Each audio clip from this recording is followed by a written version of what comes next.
पहले बात करते हैं पंजाब की। 2019 के लोकसभा चुनाव में पंजाब में एक सीट जीतने वाली आम आदमी पार्टी इस बार सभी 13 सीटों पर चुनाव लड़ना चाहती है। दरअसल 2022 में जब पंजाब में विधानसभा की 117 सीटों पर चुनाव हुए तो आम आदमी पार्टी को प्रचंड बहुमत मिला। आम आदमी पार्टी 117 में से 92 सीटें जीत गई, जबकि 2019 के लोकसभा चुनाव में आम आदमी पार्टी को 13 में से केवल एक सीट पर जीत मिली थी।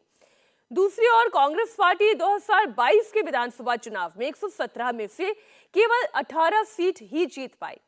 कांग्रेस पार्टी पंजाब की सत्ता से बाहर हो गई, जबकि 2019 में लोकसभा चुनाव में कांग्रेस पार्टी को 13 में से 8 सीट पर जीत मिली थी। अब पेच यहीं पर फंसा हुआ है। आम आदमी पार्टी के मुखिया अरविंद केजरीवाल सभी 13 सीटों पर दावा ठोक रहे हैं, तो वहीं कांग्रेस पार्टी का कहना यह है कि 2019 में जो 8 सांसद उनके जीते थे, कम से कम वो 8 सीटें उन्हें मिलनी चाहिए। एक एग्जाम्पल के तौर पर आपके सामने रखते हैं कि आप जरा याद कीजिए, दिल्ली का जब विधानसभा चुनाव हुआ तब यहां पर भारतीय जनता पार्टी ने मुंह की खाई, लेकिन वहीं जब लोकसभा चुनाव हुआ तो सातों की सातों सीटें बीजेपी ने जीत ली।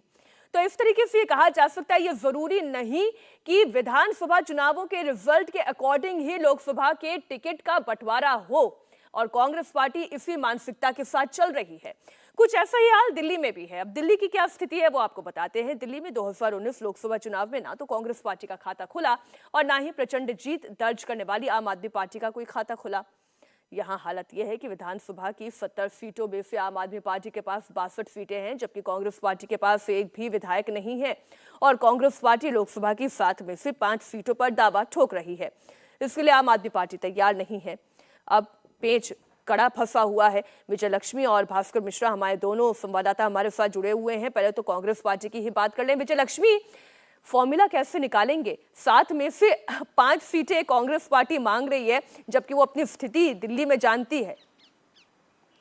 बिल्कुल मीनाक्षी, सबसे ज़्यादा पेच जो फंसा है वो आम आदमी पार्टी के साथ ही सीट शेयरिंग के नेगोशिएशन को लेकर है, जिसमें कांग्रेस पार्टी के नेताओं को काफ़ी माथापच्ची करनी पड़ेगी, क्योंकि कांग्रेस पार्टी के नेता मानते हैं कि कम से कम 4 सीटें तो उन्हें मिलनी चाहिए। अगर 5 नहीं है, 3 से 4 सीटें उन्होंने असेस की हैं जो उनको लगता है कि कांग्रेस पार्टी जीत सकती है, जिसपे उसकी स्थिति मजबूत है। लेकिन 2019 के चुनावों के नतीजों को अगर देखें तो वो कुछ अलग ही कहानी बताते हैं। उसी तरह से पंजाब में भी कांग्रेस पार्टी, मीनाक्षी, 8 उनके एमपीज हैं।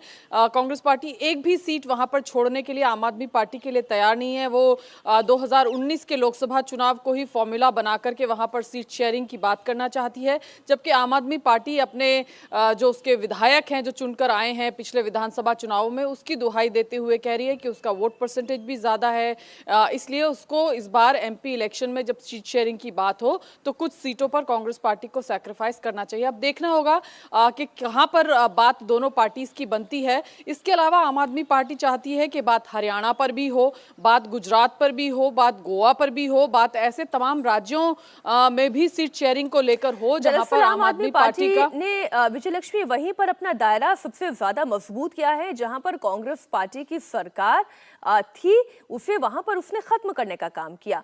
गोवा में और गुजरात में स्थितियां अलग है। भास्कर हमारे साथ जुड़े हुए हैं। भास्कर, आम आदमी पार्टी की रणनीति क्या है?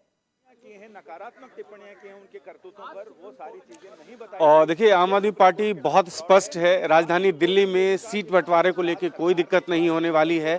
यहाँ पे कांग्रेस और आप दोनों ही ऐसी स्थिति में नहीं है कि बीजेपी को बहुत अच्छी चुनौती दे दें। इस लिहाज से दिल्ली में सीट बंटवारे को लेकर कोई दिक्कत नहीं होगी, और फार्मूला यही होगा 4-3 का। 4 सीट पे आम आदमी पार्टी, 3 सीट पे कांग्रेस, और इसमें बहुत ज्यादा परेशानी दोनों पार्टी को नहीं होगी। सबसे बड़ी दिक्कत है कांग्रेस को और आम आदमी पार्टी को पंजाब के लेकर। आम आदमी पार्टी ने लगभग ये क्लियर कर दिया है कि पंजाब में कोई सीट शेयरिंग नहीं होगी। 2 वजह बताई जा रही है। पहली ये कि जिस हिसाब से केरला में यूडीएफ और एलडीएफ अलग अलग चुनाव लड़ रहा है, भारतीय जनता पार्टी का कोई वहां पे से नहीं है। इसी हिसाब से पंजाब में बीजेपी मजबूत नहीं है, बीजेपी कोई टक्कर नहीं देने वाली है, और इस हिसाब से कांग्रेस वर्सेज आप होना चाहिए और यहाँ पे सीट शेयरिंग की कोई जरूरत नहीं है। दूसरी तरफ आम आदमी पार्टी को यह लगता है कि पंजाब में कम से कम वो 10 सीट जीत रही है, और इस लिहाज से कांग्रेस के लिए 8 सीट छोड़ना ये बेवकूफी होगी। इसलिए सबसे बड़ी दिक्कत पंजाब में होने वाली है। इसके साथ साथ गुजरात में एक कैंडिडेट अरविंद केजरीवाल पहले ही अनाउंस कर चुके हैं, भरूच से लड़ेंगे। चेतर वसावा जो कि जेल में है, उनके लिए वो गए थे। चुनाव प्रचार भी गुजरात में शुरू कर दिया है। 5 विधायक जीत के आए थे आम आदमी पार्टी को, और ये उम्मीद है कि संगठन वहां पे आम आदमी पार्टी की मजबूत हो रही है। इसके साथ साथ गोवा में आम आदमी पार्टी के 2 विधायक है, और वहां भी आम आदमी पार्टी अपना संगठन मजबूत होने का दावा कर रही है, और सीधे सीधे आज सुबह कह दिया है कि जहां भी पार्टी का संगठन मजबूत है वहां पे सीट एक तरह से मांगा जाएगा, सीट शेयरिंग की कोशिश की जाएगी।